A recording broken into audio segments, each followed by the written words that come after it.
Kabajamtoota daawwattoota keenyaa akkam jirtu? Nagaa faraarri Waaqayyoo bakka isin jirtan maratti isiniif haa baay'atu. Kun sagantaa dhoksaa saaqameeti. Sagantaa dhoksaa saaqamee yeroo mara dhoksaa Waaqayyoo bara booddeetti garboonni isaa akka hubataniif, akka beekaniif, akkasumallee badiisaaf qophii isa xumuraa jalaa ooluudhaan qophaa'anii dhufaatii Yesuus Kiristoosiif nama hundumtuu akka qophaa'uuf sanyii afaan qomoo hundumaatiif ergaa baay'ee barbaachisaadhaan murteessaa ta'edha. Egaa sagantaa dhoksaa saaqameetiin baay'ee eebbifamaa akka jirtan yaada isin nu laachaa jirtan irraa hubachuu dandeenyeerra.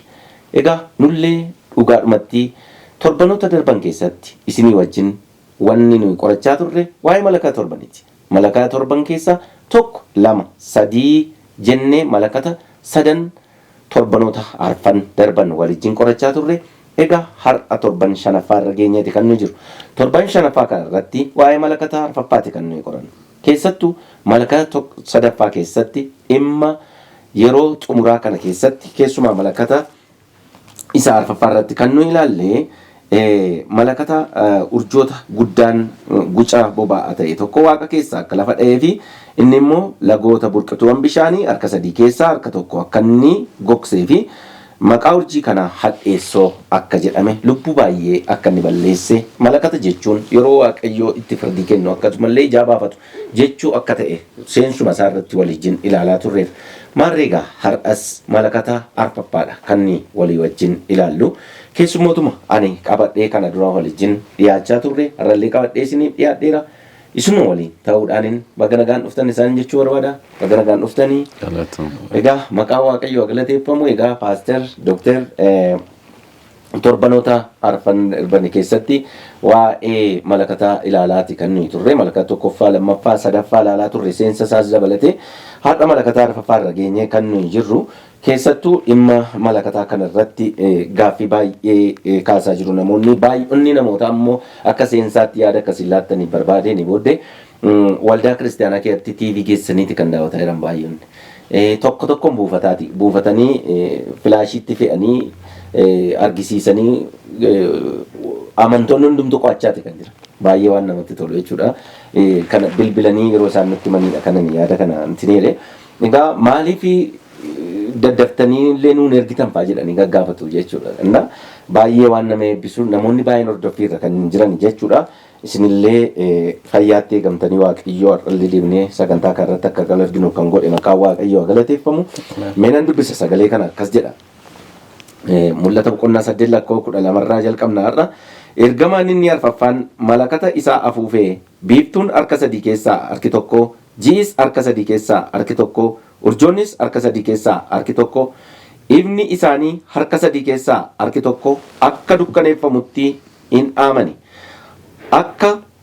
Akkasitti ifni guyyaa harka sadii keessaa tokko, ifni halkanis akkasuma harka sadii keessaa harki tokko hin ibsine jedha. Paaster kadhannaa nu godha. Waaqa waaqotaa, waaqa raajotaa, abbootaa, galanni maqaa gooftaa keenya Yesuus Kiristoosiin siif haa ta'u. Jaalala guddaatti nu jaallatteef, araara nutti agarsiifteef galanni maqaa keef haa ta'u.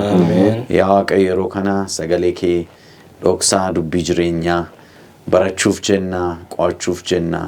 Gooftaa Yesuus hafuura kee qulqulluu akka nu ergitu, nuttis saba keettis akka dubbattu, fayyinaaf ifaaf akka nu ta'uuf akka nu gargaartu jaalala kee haa ta'u. Sabni sagalee kana dhaggeeffatu hundumtuu tarkaanfii tokko gara keetti akka dhiyaatu hafuura keetiin akka eebbifamuuf jaalala kee haa ta'u. Kana hundumaa keessatti maqaan kee duwwaan haa ulfaatu. Si kadhanna maqaa gooftaa keenya Yesuusiif jetteen. Ameen. Iyyataa Paaster. Egaa akkuma sila kaase dhimma malakataarraa kan nuyi jirru malakata amma sadaffaatti waliin ilaallee turreerra.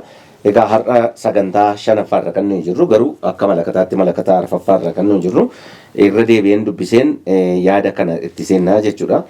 Ergama inni arfaffaan malakata isaa afuufee biiftuun harka sadii keessaa harki tokko, ji'is harka sadii keessaa harki tokko, urjoonnis harka sadii keessaa harki tokko, ifni isaanii harka sadii keessaa harki tokko akka dukkaneeffamuuf hin aamanii. Akkasitti ifni guyyaa harka sadii keessaa harki tokko, ifni halkanis akkasuma harka sadii keessaa harki tokko dukkaneeffamanii jedha. Mee dhimma kana irratti egaa ergamaan inni arfaffaan kuni gaafa malakata isa arfaffaa kana afuufu kan inni dubbatu biiftuu dhimma biiftuu ji'a urjiidha kan inni kaasee haasaa jiru jechuudha.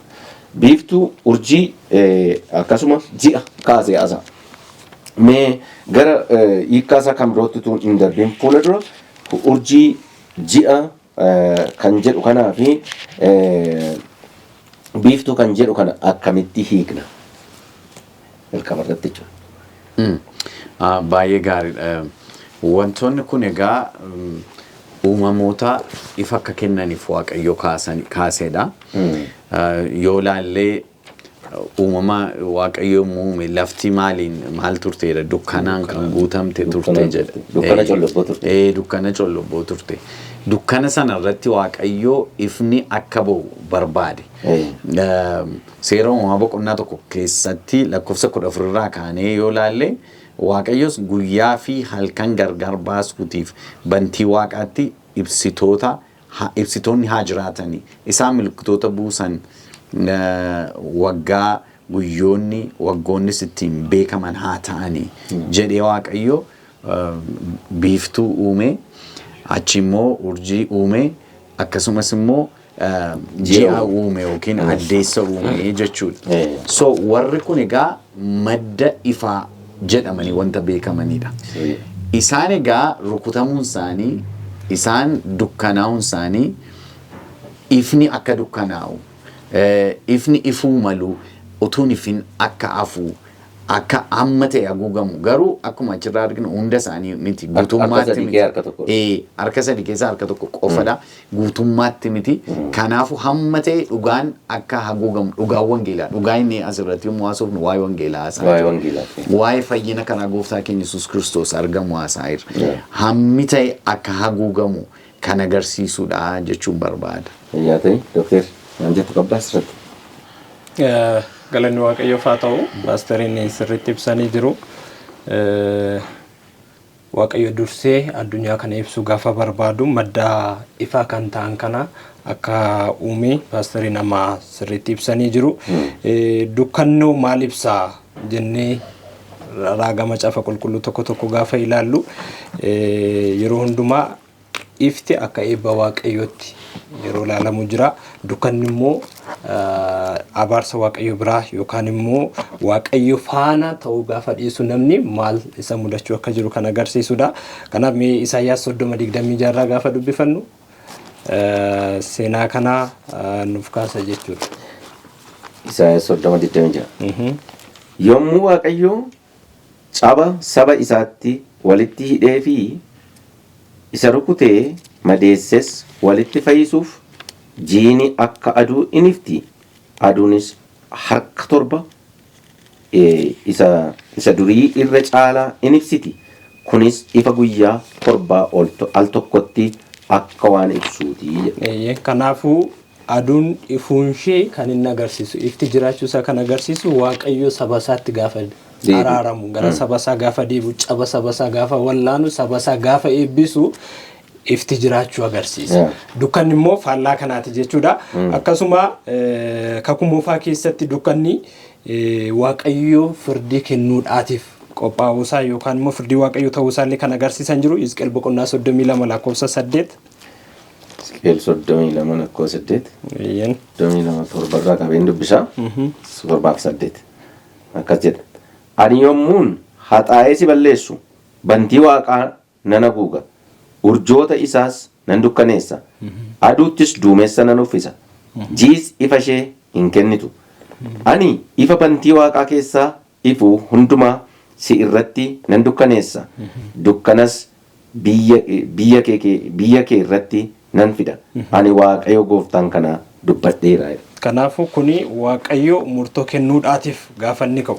Gara garbicha isaa Hizqeel Ijipti irratti murtoo kennuudhaaf firdii kennuudhaaf gaafa ka'u dukkanaatiin akka isaan rukutu agarsiisa jechuudha. Kanaaf dukkanni firdii Waaqayyo illee agarsiisa. Akkasuma Isaayyaas illee Waaqayyo Baabiloon saba Waaqayyo cunqursuu isheetiif gaafa ishee adabuudhaaf jedhu Isaayyaas boqonnaa 13 lakkoofsa 10 irraa yommus urjoonni Waaqaa fi urjoonni sadii jedhaman ifa isaanii hin kennan aduun ba'aa jirtus hin dukkanoofti jinis ifa ishee hin kennitu gaafa kam gaafa waaqayyo firdii isaa yookaan murtoo isaa kennu akka dukkanni lafarra buufatu hin argina garbichi waaqayyo Amoos illee guyyaa waaqayyo inni dhuma gaafa waaqayyo firdiidhaatiif gara biyya lafaa dhufu Amoos boqonnaa 5:18 irraa 18 irraa nan dubbisa akkas jedha 5:18 isin warra guyyaa waaqayyoo hawwaan eeggatanii wayyoo guyyaan waaqayyoo maal isiniif godhaa inni isiniif dukkanaa'aadha malee ifa miti akka nama leencaa jalaa baqatu amaaketatti dhufuutii isa jalaa ba'ees manatti galee keenyan yommuu qabatu boofti harkasaa idduun taatu jedha. Kanaafuu dukkanummaan kuni walumaa galatti kakuu moofaa keessatti kan ibsame kakuu haaraa keessa kan jiru paastariin itti fufu kakuu moofaa keessatti sabni waaqayyoo dhugaarraa gaafa goru wangeelarraa gaafa goru waaqayyoof abboomamu waaqayyoof bulu waaqayyootti of kennu gaafa dhiisanii waaqayyo isaanitti faraduuf gatii isaaniif kennuuf gaafa jedhu dukkanaan akka isaan rukutu yookaan immoo dukkana keessatti akka isaan gatu nutti agarsiisa jechuudha.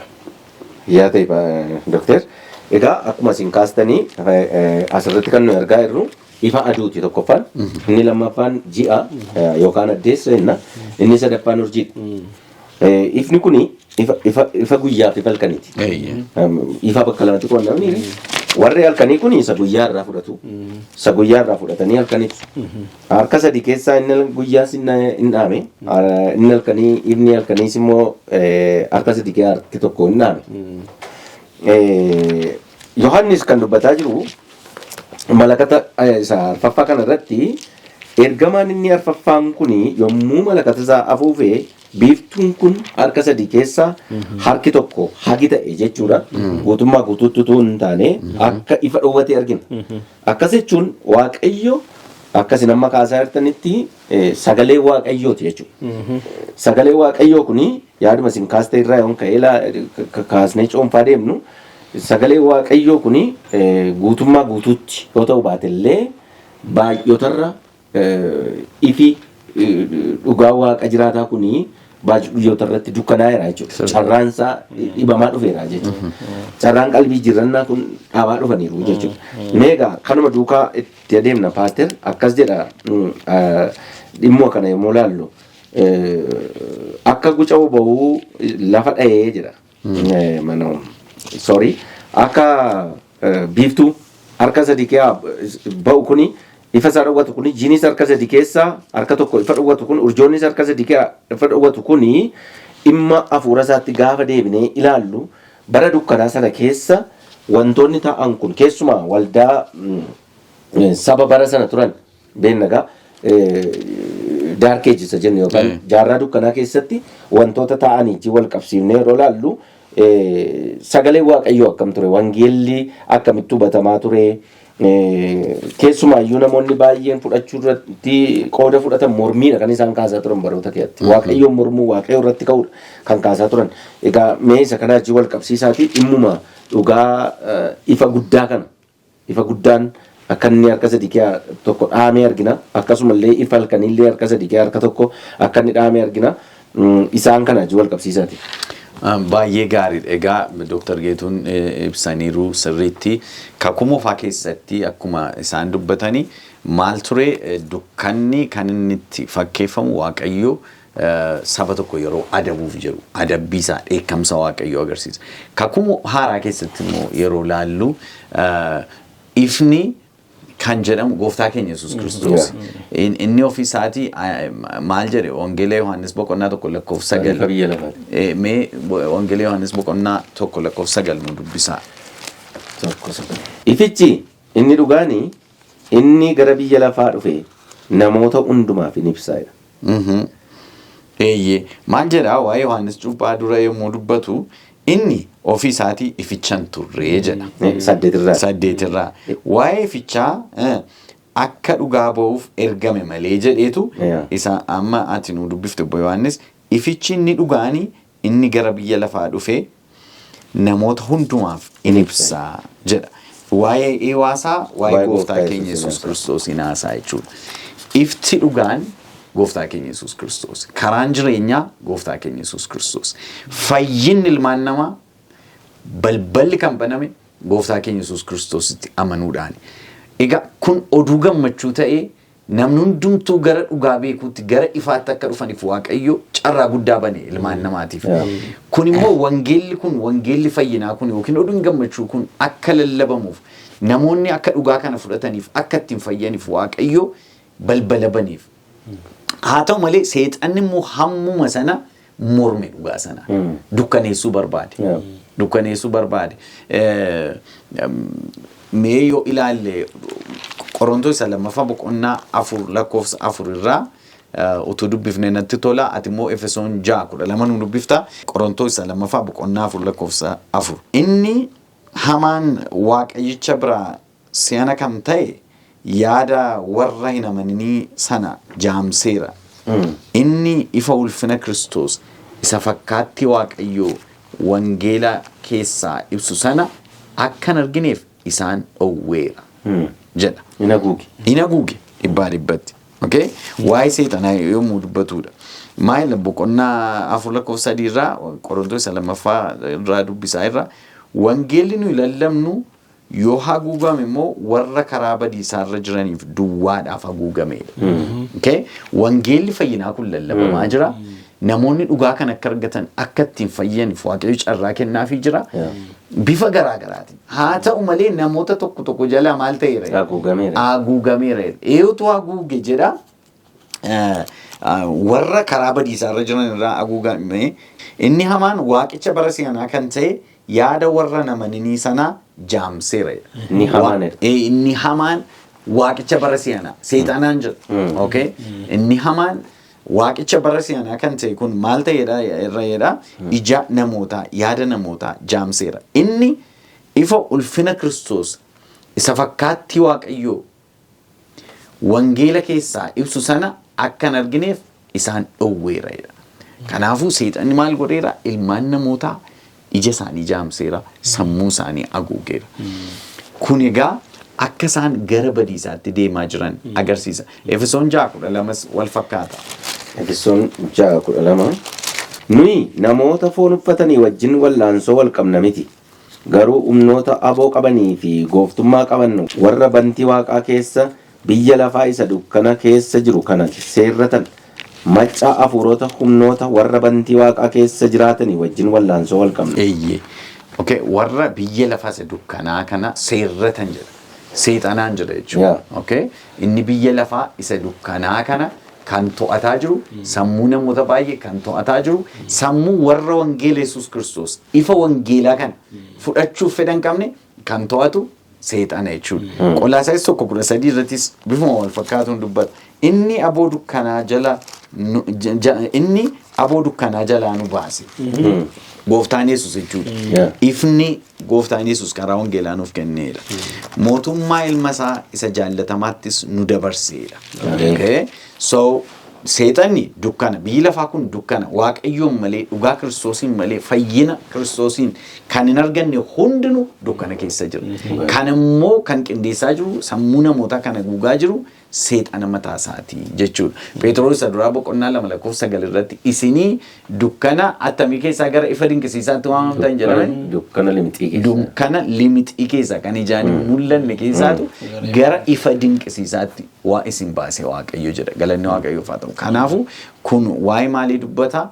Seexanni bara dhumaatti garuu akka inni ilmaan namootaa haguugu barri wanti kun keessatti ta'e injira itti dhufna garuu waa'ee dhugaa fi barumsa sobaa akka inni wal qabsiisee deemaa jiru.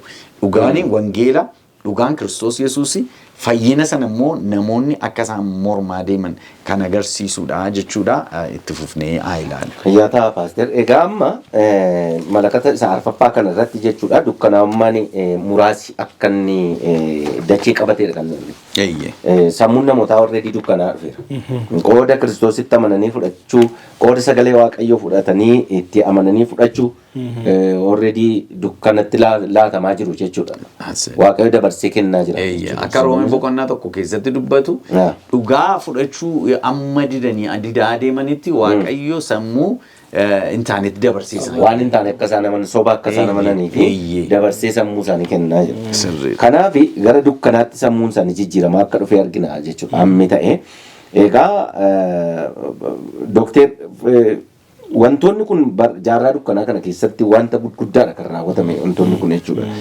Baay'oonni kiristaanotaa yaadattoo ta'e mallattoo torban keessatti kiristaanonni baay'ee wangeela kana ifa kana namootaan ga'uudhaaf lubbuun isaanii illee aarsaa ta'eera.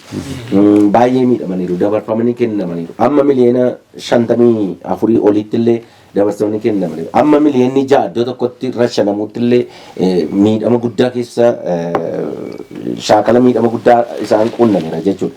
Kanaaf har'allee gara keenyaatti booddee wal qabsiifna bara keenyaa jiru. Haa ta'u garuu wantoonni amma dukkana'ummaan hafuuraa kun sagalee waaqayyoo iddoo gadhiisuun namoonni soba amanuun akkasumallee dogoggoratti adeemuun namoota dhugaa caalaa dogoggora fudhatanii itti amanuun namoota babal'achaa akka inni dhufedha kan amma paasteriin nu kaasanii. Egaa isaan kun bara dukkanaa yookaan immoo daarkee jennee isa waamnu kuni daarkees of middle age jennee kan waamnu kuni afaan ingiliffaatiin jechuu kooti giddugaleessa jaarraa dukkanaa keessatti kan raawwate kun mee daawwattoonni keenyaaf illee ifa akka ta'utti baroota kam keessa kan raawwate wanti kun? Sirriitti ifa akka ta'uutii fi wantoonni faallaa walii ta'an lama ilaalaa jirra. Hubachuun isaanii baay'ee kan namatti hin ulfaanne jechuudha. Macaafni qulqulluun ifadha. Namni kamiyyuu hubachuu akka danda'uutiin kan nu dhiyeessu. Kanaafuu warra walitti dhiyaatan miti. Warra surma waliin argine ifaa fi dukkana, du'aa fi jireenya, eebbaaf abaarsa jedheetudha. Wangeelli kan nuuf kaa'u ifti eenyudha? Paasteriin sirriitti ibsaniiru. Gooftaa Yesuus Kiristoos afaan masaa keessaa baasee iyyuu wangeela Yohannis boqonnaa 8:12 ani ifa biyya lafaati jedhee dubbateera. Kanaafuu gooftaa Yesuus ifa ergate. Gooftaa Yesuusii fi sagaleensaa ifa ergataaniiti. Wangeelli ifa ergateeti. Dukkanni immoo bakka gooftaa Yesuusii fi wangeelli hin jirre kan agarsiisu jechuudha. Iddoo ifti jiru dukkanni jiraachuu hin danda'u. Dukkanni guute jennaan iddoo sana ifti hin jiru jechuudha. Kanaaf dukkanni waaqayyoorraa guru, waaqayyoon murmuu fi cubbuu keessatti kufuu, waaqayyoon dhiisuu akka inni ibsu sirriitti nu ifee jira. Egaa jalqabarraa kaanee gaafa ilaallu waa'ee malakataa torbanii gaafa ilaallu waaqayyo firdii kennuusaa akka ta'e jalqabarratti seensa keenya irratti ilaalleerra. Malakanni jalqabaa fi malakanni inni lammaffaan warroota gooftaa Yesuus Kiristoosiin qabatamatti fannisan saba Yihuudootaa fi akkasumas immoo warra Roomaa akka inni ilaallatu sirriitti ilaalleerra. Torbee darbe kan qo'anne malakata sadaffaa keessatti amantoonni dhugaa dhiisan dhugaarra warri kufanii dukkana keessatti akka isaan hafan. Dukkana hamaa sanaatiin akka isaan rukutamtan bara dukkanaa jedhamee kan beekamu waliin ilaalaa turre.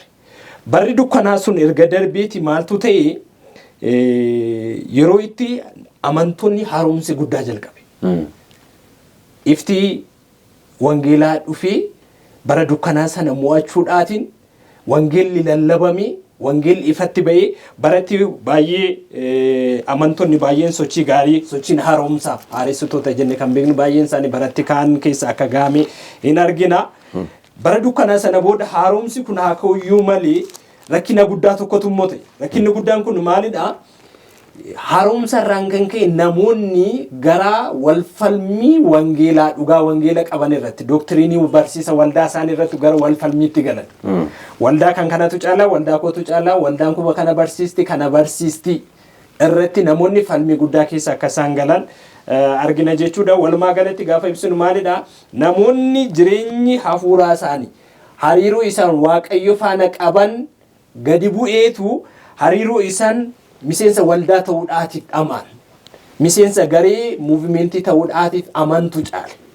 Gara wal mormiitti gara kan kocaalaatti gaafa isaan galanii hariiroo isaan waaqayyo faana qaban immoo hirrachaa akka inni deemee hin argina jechuudha. Sun immoo yeroo itti karaa wangeelaa qofa osoo hin taane babal'inni saayinsii illee yeroo inni itti baay'ee heddummate saayinsiin yeroo inni itti baay'ee guddate guddinni addaa bu'uura ammayyummaatiif saayinsiin yeroo itti hundiinsaa dhaabbatee ture kun immoo namoonni wangeelarraatii gara yaada ofii fudhachuutti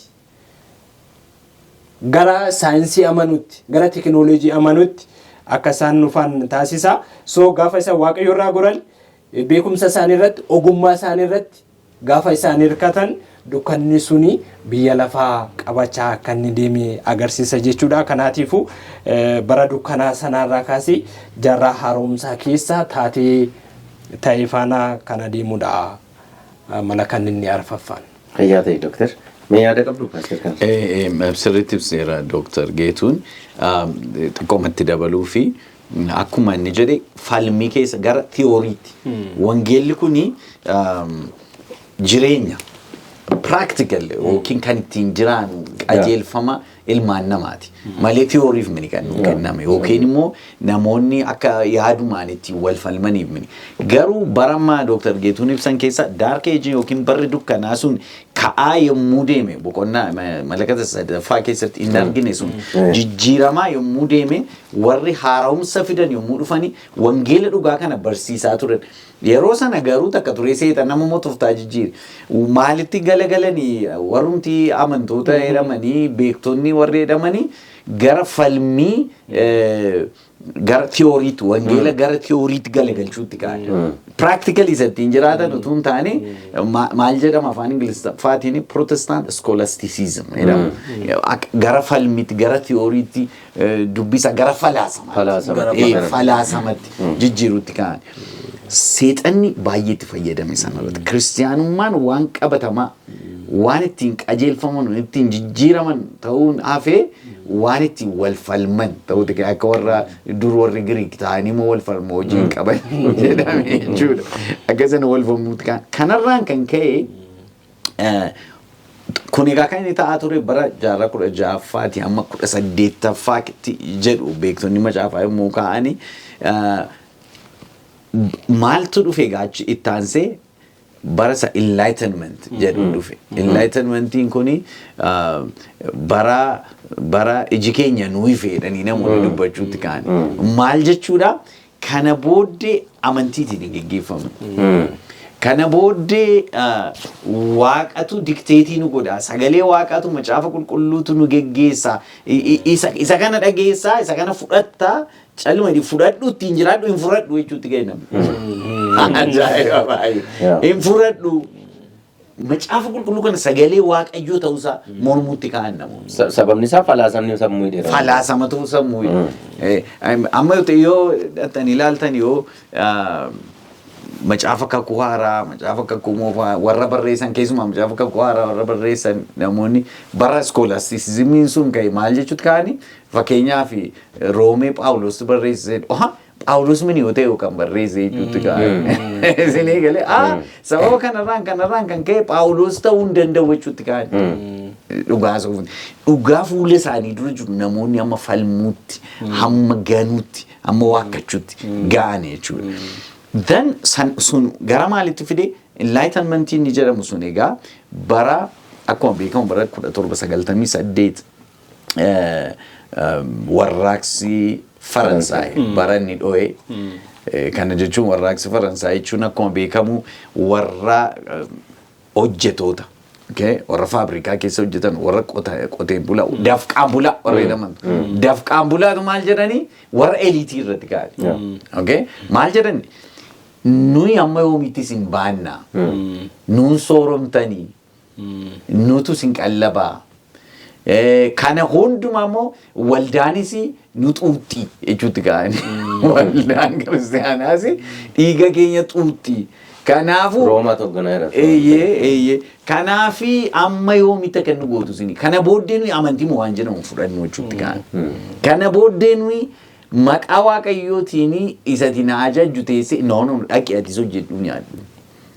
Jechuutti kaa'an. Wangeelaa isa jedhamu kana forget gara kamitti dhufanii gara skepticism yookiin immoo hin amanu waan hundumaa shakkina jechuutti kaa'an. Achi booddee ijaan waan arginu. Okay?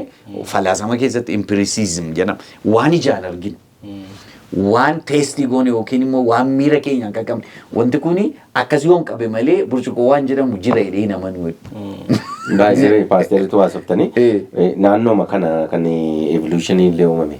Maarree sirrii naannooma kana kan evolutionii namni jaldeessarraa dhufe illee kan jedhu. Exactly. Naannooma yaaduma naannoo baruma kana keessa sirrii bara sana keessa ka'e bakka seexanni dhugaa waaqayyoo beekuu irratti yeroo inni ijaaramedha. Phaawulos Qorontos isa dura boqonnaa 10 keessatti fakkaata. Yaada hamaa yaada meenyaa sagalee waaqayyoo irratti ka'u hundumaa hin diigna. Isa ni jedhu. Wangeela kan kana diiguu danda'u. Wangeela garuu seexanni maal godhe egaa namoonni akka isaanii waaqayyoon shakkan.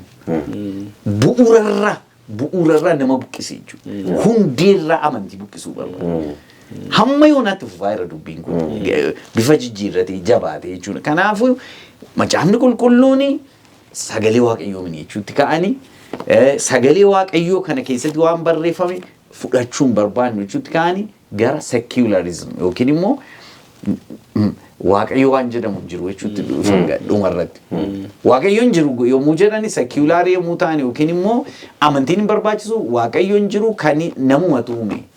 Dhimma kana nama tuume kanaafuu falaasama namaa kanaafi hin abboomamnu jedhanii amma falmanitti ga'anii jechuudha. Baay'ee nama gaddisiisa. Fayyaa ta'a paaster dhuguma baay'ee guddaa kan nama gaddisiisudha. Egaa namni sammuun namaa dukkana'ummaa uffachaa dhufe jechuudha. Paartiin ammi ta'e sababni isaa waaqayyo dabarsee nama kenna. Nama kadhachaa nafu.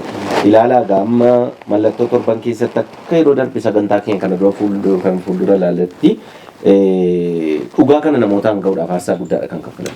Waaqayyo lubbuu hedduudhaan aarsaatti ta'anii waaqayyo isaan gargaaree hojii guddaa hojjetan garuu fudhachuu hin dandeenye morman.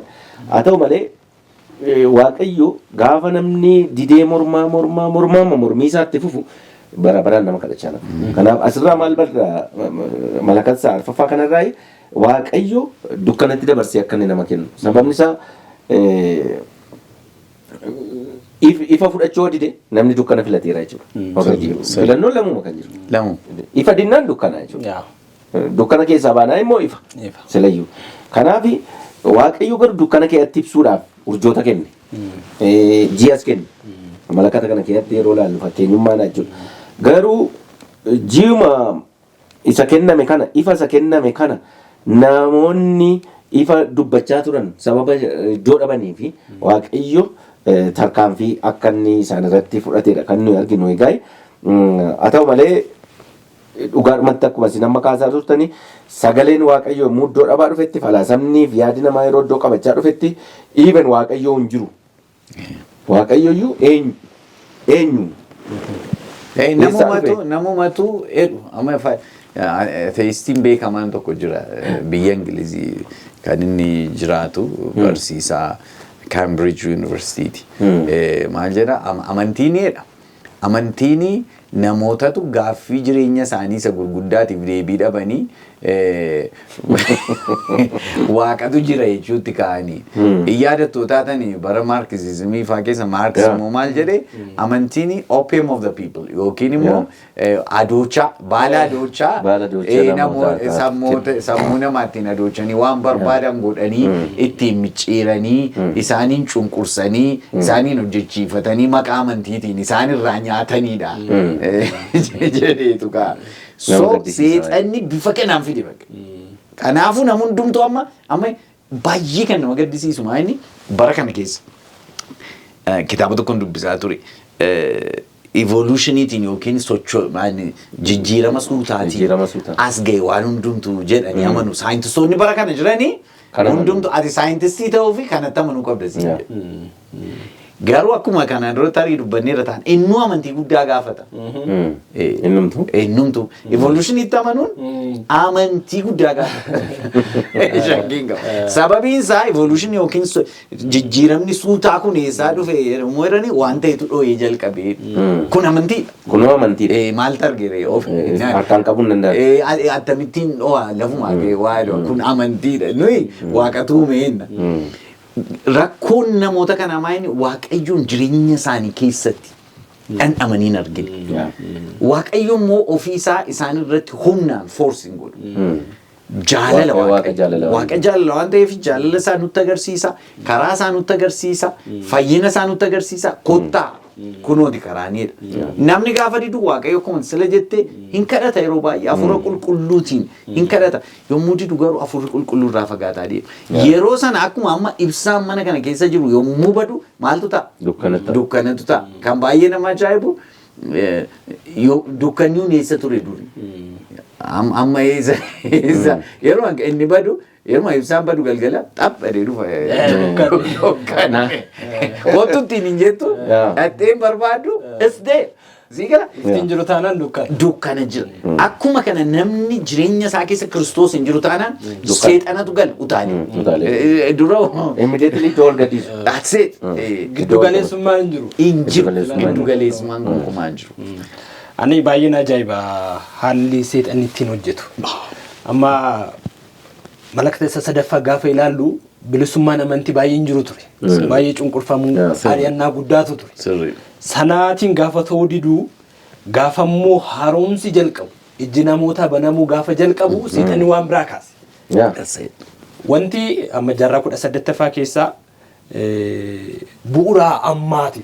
Saayinsii amma jiruutiif teekinooloojii amma jiruutii fi biiziinsaa kan inni jalqabeechiti. Quantum physics kan jedhamu baay'ee barnoota keenya kan inni jalqabe yeroo sanadha. Wanta isaan yeroo sana warri akka Albert Einstein wanti isaan kalaqantu har'a isaanumatu fooyya'ee teekinooloojii gurguddaa ta'e addunyaa irratti karaa nagaas ta'e karaa badiisaatiin waan baay'ee nama rakkisutu ka'aa jira. Zeen maal godhe diinni wanti kun gaafa ka'u teekinooloojiin yookaan immoo saayinsiin barnoonni gaafa babal'atu bilisummaan amantiis gaafa dhufu namoonni waaqayyoorraati yaada isaanii akka isaan kaasan. Yaada waaqayyoorraa kaasanii wangeelarraa yaada isaanii kaasanii yaada walii isaanii irratti deebi'anii wal falmuudhaan yeroo akka isaan fidan. Baay'ee har'allee kan hojjechaa jira. Iddoo garaagaraa gaafa deemtanii amma keessattuu nuyi tajaajila dhugaa boomsaa irratti bobbaana. Gaafa bobbaanu baanii manatti deemnee gaafa namootaaf tiraaktiinus dinni beekee karoorsee nama qopheessa. Saatii tokko yookaan saatii tokko walakkaadha kan nuti fayyadamnu saatii tokkoof saatii tokko walakkaa keessatti kaayyoon keenya yoo xiqqaate nama 50 quunnamudha. Garuu nama tokko kaasa. Akka itti darbine si godha. Waan ifa jiru waan barreeffame yoo ati timtu noo jedheetu karaa gogaa riizinii mataasaa dhiyeessa. Kanaaf isaatti nama 50 quunnamuu qabdu. Saatiin nama sana biratti dhuma namichi siin fudhatu nama biraa birallee otoo hin gahiitiin. Kanaafidha Phaawulosi Ximootoosin gaafa gorsu falmii akkasii falmii gogaa namoonni tokko hon jedhanii falmii gogaa kan falman jiru yeroo kee gubuudhaa fi isaanii dhiisii baqadhu jedha. Kanaaf diinni bara kanatti illee falmii akkasii irratti dhiyeessuudhaatiin namoonni irra caalaa keessattuu amma warroonni western irra jiran kun gara dhiyaa kana jiranii baay'een isaanii dhimma amantiin qaban akkuma paastariin jedhan. Ani hiriyaa tokko nan qaba yeroo wajjiniin PhD keenya barachaa turreetti amantiin hawarra hiyyeessuu taati. Ati qabeenya qabda taanaan waan yaadde immoo raawwachuuf hin dandeessa taanaan homaa amantis hin barbaachisu. Inni waaqa keetiidha. Saatit. Hojiin keeyyuu waaqa keetiidha. Hojjettee argachuu dandeessa taatan waan ittiin jiraatu qabda taanaani. Waaqayyo maaliif si barbaachisa? Yaada jedhudha. Still har'allee kanatti kan naman baay'een jiru namoonni baay'een. Samaayii waaqayyo nuu qopheesseera jedhanii yommuu dubbatan maaliif akka kan samaayaa sitti waan hundumaa qaba. Waan hundumaa qaba. Jedhanii yaadanna haala kanaatiin seexanni dukkanummaa keessa namoota galchee namoota baay'ee rakkisaa. Waaqayyo nutti araaramu baay'ee ulfaataadha. Egaa ogeessi kaameeraa sa'aatiin keessan gahaa jira jedhaati kan jiru. Mee egaa yaada xumuraa isinii kenna. Egaa malakata isa arfaffaa kana irratti keessumaa jaarraa 16ffaa 17ffaa kana rakkoon akkasii bal'inaan akka ture waliin kaasnee ilaalleerra. Keessattuu namoonni baay'een dukkana keessatti akka isaan kufanii barumsa yaada falaasama qooda wangeelaa falaasama nama dhuunfaatti qabamanii even waaqayyoon jiru amma jechuutti yommuu isaan ga'anii waaqayyoo rukuttaa fi dukkanummaa adda addaa akka dabarsee isaan kenna. Ifni kun akkuma sinsila jettan ifuma kaleessa dheengadda ture. Phaawulos waa lallabaa turanii Yohannis waa Phexros waa lallabaa turanidha ifi kun. Garuu ifi kun isaan jalaa dhokateera ammoo irra sababni isaa kana booddee argachuu hin danda'amu. Gowwummaatti lakkaa'an. Yeroo qaba. Yeroo qaba waan hundumtuu yeroo qaba ni wangeelli. Egaa bara keenyatti as deebinee ilaalla. Bara keenyatti as deebinee ilaalla. Amma mirgi amantii kallattii barbaadan wangeela qoratanii bira ga'uuni dhugaa barbaaddatanii argachuun waaqayyoo ifa kana bal'isee kaa'eera persentii 100. Akka kanatti itti fufaa jettanii yaaddu. Sababni isaa namni yerootti waaqayyoon hin barbaadu taana waaqayyo boris hin dhiisa jechuudha. Waaquma sakaleessaati waaqni ammaa kunis. Waaqa alfaa umeegaati.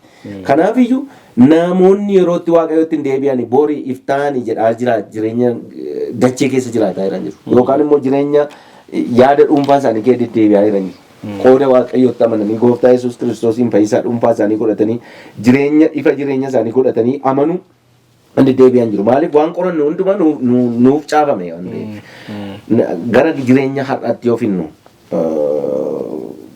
jireenya har'a namoonni kee jiran ani amma yeroo baay'ee bilbila kaasan ture paaster. Maal jedha namoonni tokko bakka waan hundumtuu nurkatti dukkanaa'eera. Nurkatti badeera garaasin nyaata. Nurkatti badeera waldaadhaan nuyyuu wallaalleerra. Maaliif ta'a kun jettanii yaaddu? Mee kanuma daqiiqaa lama irratti haasofne gara xumuraatti finna. Baay'ee gaarii. Ani kan hin jechuu barbaadu egaa malakanni narfaffaa kun akkuma jennee seexanni yerootii fi dhugaa hafuuraa haguuguu isaati kan inni agarsiisu. Dhugaan hafuuraa immoo macaafa qulqulluu irratti kan hundaa'edha. Macaafa qulqulluutiif namoonni iddoo isaan qaban akka gadhiisan keessumaa yeroo baay'ee nu isa biyya keenya ilaalla. Biyyoonni guddatan, biyyoonni durooman, namoonni nan baradhe jedhan even biyya keenyas dabalatee akkuma silla Dooktar Geetuun dubbataa turanii sagalee waaqayyoo kanaaf iddoo dhaban. Tarii warra haala akkasii keessa jiraniin ani waan jechuu barbaadu. Tarii sagalee waaqayyoo kana shakkuu warri jalqaban warra seexanni ani maalin jedhaa warra seexanni miilla isaaniitti shufuun caaqaateen jedhu. Waa itti qabeera jechuudha seexanni. Gargaaru garamitti harkisaa jira gara boollaatti harkisaa jira. Qabsiisa kennate amma ta'e. Exactly. So waan isaaniin jedhu jiraate waa'ee waaqayyoo yommuu dubbannu maayidha macaafni qulqulluun tokkoffaan har'a guyyaan fayyina. Borkan keenya miti har'a guyyaan fayyina. Lammaffaan waaqayyo isin dubbata gara waaqayyootti dhiyaadhaatii dhandhama ilaalaa macaafni qulqulluun dhandhama ilaalaa waaqayyo gaarii akka ta'e. Dhandhama ilaalaa waaqayyo jiraata akka ta'e dhandhama ilaalaa waaqayyo akka inni dhugaa ta'e dhandhama ilaalaa. Kanaan ala garuu harka seexanaa keessa buutu kan jedhuun jedha waaqayyo isaan gargaaru jechuun barbaada. Dhumarratti immoo yaadata amma kaafte obbo Yohannis bara keenya keessatti seexanni yeroo hundumaa tooftaa jijjiiraalee. Iddoo tokko tokkotti bishaan dhugamu dhiba. Iddoo tokko tokkotti immoo bishaan argamee bishaan sana immoo maal godhaa booressa seexanni. Bishaan gaafan jedhu waa'ee dubbisa waaqayyooti. Kanaafu namoonni tokko dukkana keessa jiru dhugaa waaqayyoo kan hin argatanii warra immoo lafa immoo inni bilisummaan jiraate mafiyee biyya arabaa fa'aa yoo ilaalte wangeelli kun lallabamuu hin danda'amu. Wangeela kana baattee yoo argamte iddoo tokkotti mana hidhaa galtaa ajjeefamuu dandeessa.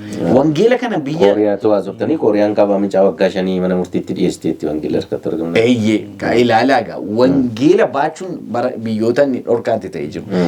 Garuu immoo biyyoota immoo bilisummaan wangeelli kun namoonni wangeela tokko duwwaatu hin taane 3-4 baadhatee deemuu danda'utti macaafa qulqulluu 3-4 baadhatee deemuu danda'utti moo maal godheera seexanni tooftaa kan biraa fidee namoonni dhugaa qulqulluu kana akka isaan hin hordofne sagalee waaqayyoo kana akka isaan hin hordofne falaasama nama akka hordofanii akka amantii waanuma har'atti waa argatanii ittiin jiraatanii godhanii jijjiireera seexanni tooftaa hafuura sobaa gadhiisee ammoo jechuudha. Kanaafuu namoonni gara sagalee waaqayyootti yoo deebi'anii dukkana kana jalaa ba'uu danda'u jedhaan. Tooftaan kan biraan tokko hin jiru. Paasteriin sirriitti gudunfaniiru carraa qabnutti haa fayyadamu. Amma malakata sarfaffaa irratti gaafa ilaallu aduun jiini urjiin guutummaa guututti hin dukkanoomne. Kanaafuu dukkanis yoo jiraate iftis jira jechuudha. Namoonni carraa ifa filachuu qabu. Carraa sagalee waaqayyoo fudhatanii beekumsi yoo isaaniif kennamelle haalli jireenyaa yoo isaaniif mijatelle barnoonni babal'ate akka barbaadanitti waan barbaadan barachuu yoo danda'anillee eebba kana kan nuu fide waaqayyoodha. Waaqayyoon hin dhiibnu jedhanii osoo itti fufaniiru ta'e har'a addunyaan keenya isa akka isheen geessu tilmaamuu dubbatan. Garuu carraa sana hin fayyadamu. Eebba waaqayyo isaan eebbisee waaqa godhatani. Gara sanatti deebi'anii kanaaf dukkanni baay'ee babal'ate jechuudha. Kun immoo amma yeroo torbee dhufu laallaa gara isa shanaffaatti gaafa dabarru carraamti kun immoo dhiba. Guutummaa guutuutti yeroo itti dukkanni immoo lafa uwwisu ni jira jechuudha. Kanaaf har'as jireenya keenya keessatti bilisummaa waaqayyo nuuf kenna. Beekumsa waaqayyo nuuf kenna. Akka barbaannetti baanee gallee namootaaf dhugaa ba'uu yeroo dandeenyu kanatti. Macaafa qulqulluu keenya akka barbaannetti yeroo barbaannetti qo'achuu yeroo dandeenyu kanatti ittiin fayyadamnu taana. Har'a nyaannu taanaan, har'a sirriitti hin soorannu taana, har'a beekumsa keenyatti hirkachuu, qabeenya keenyatti hirkachuu, dandeettii keenyatti hirkachuu, humna keenya, bareedina keenyatti hirkachuu dhiibnee madda eebba kana isa ta'e waaqayyo irratti hin hirkannu taanaanii yeroon dukkanni limxeen immoo fuula keenya dura akka jiru jalqabaa raajii Amoos irraatii akkuma dubbifan hin argina jechuudha. Kanaaf har'a carraa keenya fayyadamnee ifa akka filan.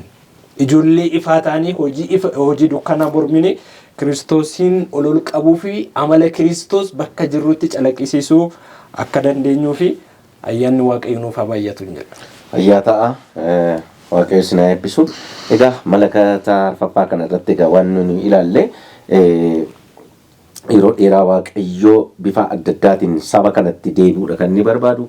Namni hundumtuu sanyiin afaan qomoon akka fayyanii kan barbaadu garuu filannoo isaaniiti jechuudha. Sababa filannoo isaaniitiin dukkanaa'ummaa seexanni biyya lafaatti fidanii egaa namoonni gara falaasama yaada namaa qooda wangeela fudhachuurra gara yaada namaatti fudhachuu dhufanii even tiyoorii adda addaa kan inni baranni burqeedha.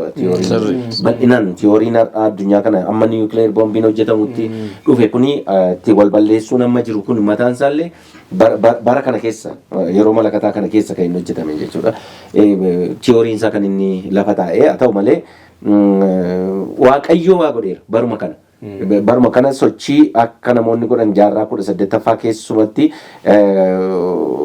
waaqayyo karaa waldaa kiristiyaanaa immoo deebisee maal jechuu jalqabeera erga ergamoo sadanii akka isheen lallabdu namoota kana isa waaqaaf lafa uume maal godha sagadaa waaqamni kan uumeedha yeroo isaan. Namayyuu waaqamni kan uume dachees waaqamni kan uume afaanis namayyuu nama kan godhe hojiidha kan jedhantu turani. Garuu waaqayyo kana gidduutti maal ittiin jedhe egaa yeroon akkasii kanaaf immoo namoonni akka barbaachisan afaan afayyaniif jecha immoo isaan kanaaf ifi akka barbaachisu immoo waaqayyo hin dhiifne ammallee ergaa akka inni kennaa jiru kan nuyi arginu. Har'a wangeelli isin amma akkuma isin kaasaa turtanii wangeelli amma nuyi qabannee yoo barbaanne sadii afaan sadiin afaan afuriin qabannu kuni biyya afaan 1300 kan jira amma. Amma ammaatti wangeelli kan hiikame afaan 1600 kan hiikame.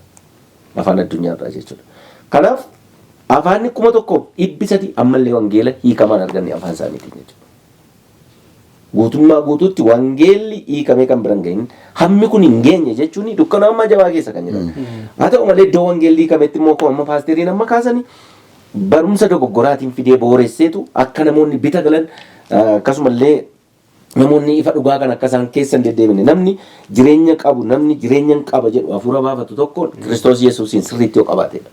Namni kana ala deemtu kana qaqqabataadha jechuun jaamaadha. Kanaafuu namni jaamummaa kee deddeemu dukkana keessa deddeebi'a guutuun jireenya isaatii dukkana ta'a. Kanaafuu egaa yeroo akkasii kana keessa waaqa jala dhageenyee dubbii waaqayyootti iddoo kennuun wangeela kanatti iddoo kennuun sagalee waaqayyootti iddoo kennuun egaa malakata kanarraa hin hubanna. Waaqayyo hunduma keessan eebbisu egaa asumaan nagaa dhaammanneetu sa'aatiin keenya waan ga'ee fi torbee walitti deebina. Kabajamtoota daawwattoota keenya egaa sagantaa kanarraa guddaa akkasiin barumsa akka argattanii abdii guddaa qabna. Sababni isaa akkasiin sa'aatii isaa eeddanii hordofaa jirtan sagalee isin nu dabarsitaniin dhagaa waan jirruuf jechuudha karaa bilbilaati. Egaa malakata arfaffaadha kan har'a wajjin ilaalle sagantaa shanaffaa jechuu kooti. Egaa malakata arfaffaa kana keessatti aduun ifa ishee harka sadii keessaa urjiinis harka sadii keessaa harka tokko akkasumallee addeessillee harka sadii keessaa harka tokko ifa isaa akka inni dhoowwate walijii ilaalleera. Akkas jechuun waaqayyo saba isaarraa fuula akka inni deeffatedha. Keessumaa barumsi dogoggoraaf tiyooriin garaagaraa barumsi faallaa wangeelaa ta'e akka inni babal'achuu jalqabedha kan nuyi arginu. Sababni isaa ifni yeroo lafa gadhiisu dukkanatu iddoo qabata. manuma keessa jirtan kana keessatti ifa yoo dhaamsan dukkanni immediately yeroo sana bakka qabataa jechuudha. Egaa yeroo ifi kun wangeelli kun iddoo gadhiisaa deemu ifi dhugaan sammuu namootaa gaafa iddoo gadhiisaa dukkanni iddoo qabataa akka deemu ilaalla. Egaa jaarraa kana keessa rakkoo guddaan keessumaa jaarraa 16ffaa 17ffaa kana keessa rakkoo guddaan yeroo akkasii keessa kan ture. Egaa ta'us waaqayyo guutummaa guutuutti ulaa kanatti gargaarsa namootarraa hin dhaabne eegumsi waaqayyo namootarra ture. Eebuun namootaallee waaqayyo wajjin ifa dhugaa kana wajjin akkuma turetti kan inni jiru. Haa ta'u malee egaa bara keenyas bara keenya walitti qabnee gaafa ilaallu namoonni baay'een dukkana jabaa keessa kan isaan jiranii bakka dubbii waaqayyoon ga'in jirullee baay'eedha. Akkasuma lafa dubbii waaqayyoo ga'e jennee yaadnu keessatti immoo barumsa dogoggoraatiin seexanni guddaa hojjechaa akka jiru sammuun namootaa guddaa akka inni dukkaneessaa jiru argaatii jira. Egaa ifa dhugaa kanan kan argattan dhugaattis dubbii kanaan geeddaramuu jijjiiramuu kan barbaaddani yeroo keessanitti fayyadamaa. Yeroon keessan warqeedha.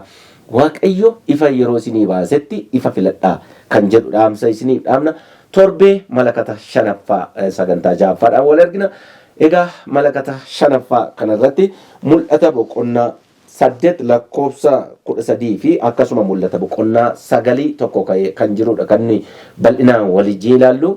Hamma torbeetti asumaan nagaa isinitti dhaammanna. Nagaa faraarri waaqayyoo isinii wajjin haa ta'u. Nagaan nuuf tura.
Samiti tirachuun kookuni waa'ee kootiif jedhee abbakaan kadhatu aanan gaafa dhubaan mirga baatii qaba.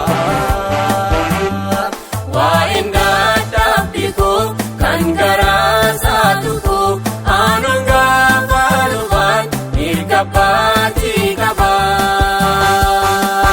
Waa'een jireenya koo maaltu taatee maaltus na yaadessee itti maataa jabaa.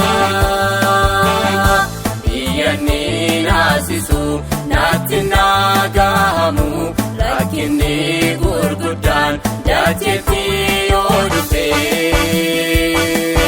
Mirga baatiin qabaa isa waa'ee kootiif hir'isaa madaa'ee fannoo baatee dhufee. Aanaan gaafa dhubaan mirga baatii qabaa.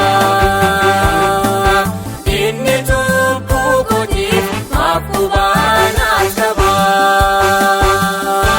Aanaan gaafa dhubaan mirga baatii qabaa. Aanaan gaafa dhubaan mirga baatii qabaa.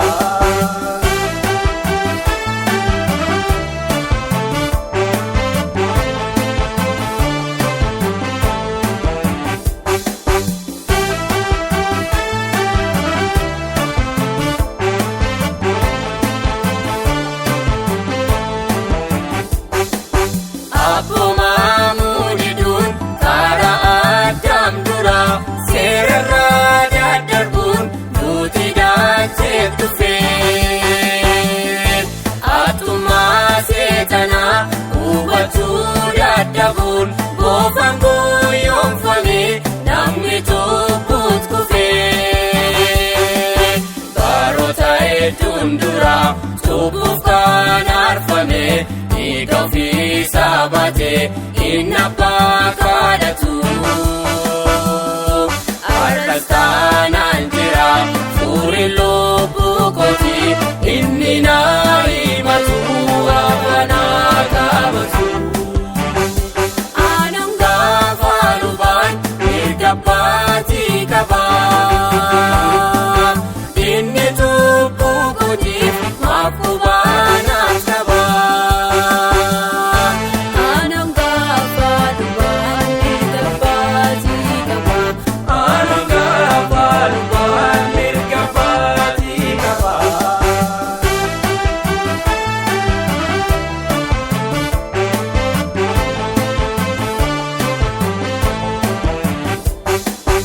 Ayyaanni sadanuu gaarummaan saas baay'ee araarri saganaa maaganaa maara'a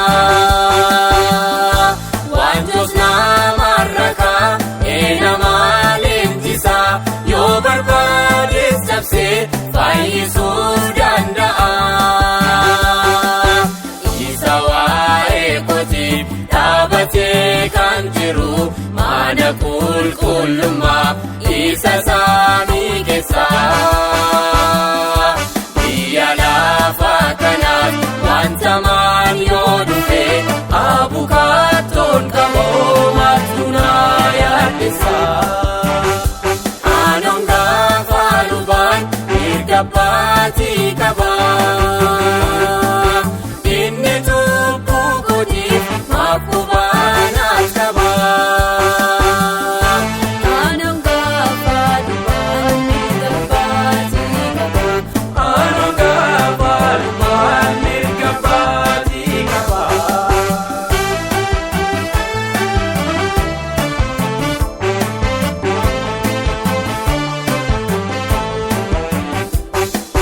Bantii waaqaa keessa abukaattoon qaba isa lubbuu kootiif abbanaaf kadhatu. Dubbii guyyaa guyyaan dubbatamu keessa kana kan hundumaa raajaalee mul'atu. Odoo qulqullaa'aa isa waan miidhagee sana keessaan qaba aanaan gaafa